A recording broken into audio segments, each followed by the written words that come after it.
ওটা তো আগে যা বলা আছে পাসপোর্টে তাই, তারপরে এই ব্যাপারে আলাপ হয়নি আর কি। উল্লেখযোগ্যটা আচ্ছা, ওই যে পারপাসটা কি আগে বলেছেন যে রেসিপ্রোসিটির ভিত্তিতে তুমি আমার 5 টাকা দাও আমি তোমার 5 টাকা দেবো। এখন দেখলাম যে না, ও যদি 1 টাকা দেয় ভালো, আমি 10 টাকা দিতে রাজি আছি, কারণ ও যদি আমার এখানে আসে তাহলে আমার সুবিধা বেশি। এখন তার যদি আমি যে আপনার এই বাংলাদেশে একজনের পত্র লাগবে, আগে এগুলো চাহিদা ছিল, তারপরে বহু রকমের ফ্যাকড়া ছিল, তো ওই করে করে ভিসা পাইতে পাইতে ওর যে আসার উদ্দেশ্য শেষ হয়ে যেত। এখন সেটাকে আরও সহজ করা হচ্ছে যাতে বিদেশিরা কুইকলি আসতে পারে, কারণ আমাদের দেশে তো অত পুঁজি নাই, এই পুঁজিটা আসবে যত বাইরের থেকে ইনভেস্ট হবে তত, তো অন্য জায়গার সারপ্লাসগুলো আমরা টানার চেষ্টা করছি, এটাই না। এই পলিসিটা হলো শুধু বিদেশিদের ভিসা দেওয়ার জন্য মূলত।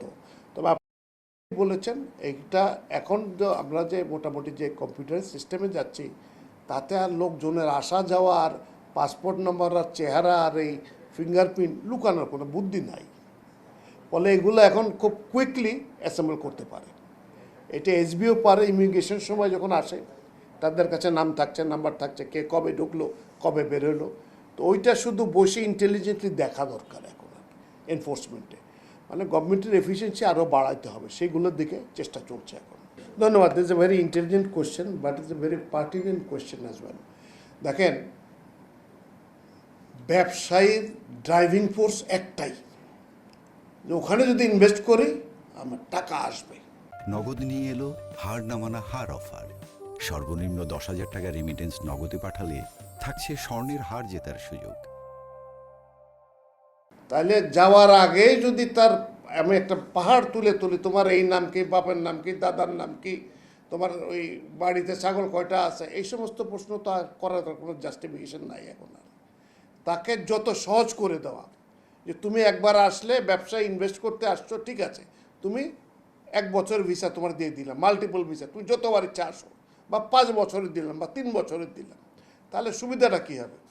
সে তার সুবিধা মতো এখানে আলাপ আলোচনা করতে পারবে, আর এখানে যখন থাকবে তো ডলার খরচ করে থাকবে এই জায়গায়, ওর কাছে তো আর বাংলা টাকা আয় করতে পারছে না, সে ডলার খরচ করতে থাকবে, এই টাকাগুলো আমার দেশে আসবে।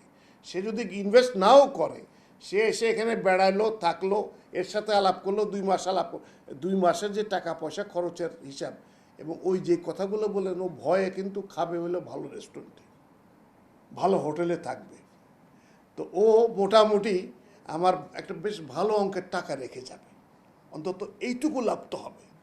তবে সবচেয়ে বড় ব্যাপার যে বাংলাদেশের ইকোনমিতে যে পরিবর্তনগুলো আসছে, যে সুবিধাগুলো দিচ্ছে, এবার যে ফ্রি ইকোনমির যেটা করা হয়েছে, কি ওটাকে ফ্রি ট্রেড জোনের জন্য 2টা জায়গায় আগের ইয়েতে বলেছিলাম করা হয়েছে, তো ওই জায়গায় ইনভেস্টমেন্ট দেখলে লোকজন দৌড়ে আসবে, ওরা এসে টাকাটা করবে যে ভাই আমি টাকা দিচ্ছি, তোমার লোক লাগবে না, আমি তো টাকা লাগবে না, আমি দিচ্ছি, আমি তো তৈরি করে নেবো, আমার জায়গা দিয়ে দাও তুমি। ওই এখান থেকে লোক লাগায়, প্রাইভেট সেক্টর লোক লাগায়, এগুলো তৈরি করে ফেলবে, এই সুবিধাগুলো পাবো আমরা।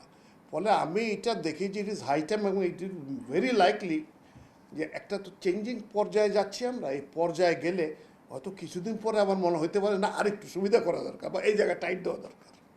এই ক্যাটাগরি অ্যাবাউট 34 টাইপের করা হয়েছে, এগুলো বলতে গেলে বিশাল কেসা হয়ে যাবে, সেটা আমি পরে আরেকদিন আপনাদের কাছে সব কপি দেবো ইনশাল্লাহ। এই সম্বন্ধে আমার কিছু জানা নেই এই মুহূর্তে, কেন আসছে, হয়তো এর আগের চুক্তি ছিল, আমরা পয়সা দিয়েছিলাম, সেখান থেকে কেনা হয়েছিল, হয়তো সেটা হয়তো আসছে, আমার ঠিক জানা নেই কী জন্য হতে পারে, আমি বলতে পারছি না, আমার জানা নেই বিষয়টি। না, এই মুহূর্তে আলাপ হয়নি, এটা হবে, সামনে আলাপ হবে, এই বিষয়ে আলাপ হবে, যে এগুলোর এক্সিকিউশনটা দ্রুততর করার জন্য।